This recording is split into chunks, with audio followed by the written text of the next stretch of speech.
Jury deliberations have wrapped up for the day in former President Donald Trump's historic criminal trial in New York. Michael George reports from outside the courthouse where Trump could become the first former president ever convicted of a crime.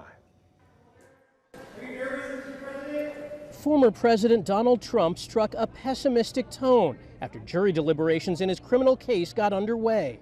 Mother Teresa could not beat those charges, but we'll see. We'll see how we do. The presumptive Republican presidential nominee is facing 34 felony counts of falsifying business records. Prosecutors contend he tried to conceal a repayment to his former fixer Michael Cohen for $130,000 in hush money paid to adult film star Stormy Daniels ahead of the 2016 presidential election. That is the question at the heart of this. Were the business records falsified in order to try and unlawfully influence the election? Trump has repeatedly denied any wrongdoing. These charges are rigged. The whole thing is rigged. Judge Juan Merchan began the day by issuing instructions to the jurors, saying the burden of proof never shifts from the people to the defendant.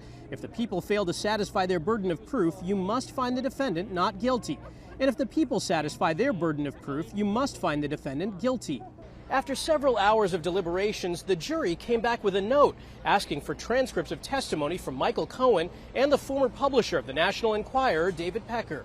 The jury's doing exactly what we want them to do. They're going through the evidence and they're trying to figure out whether or not there's enough here to convict.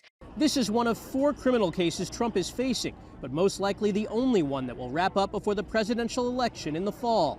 Michael George, CBS News, New York.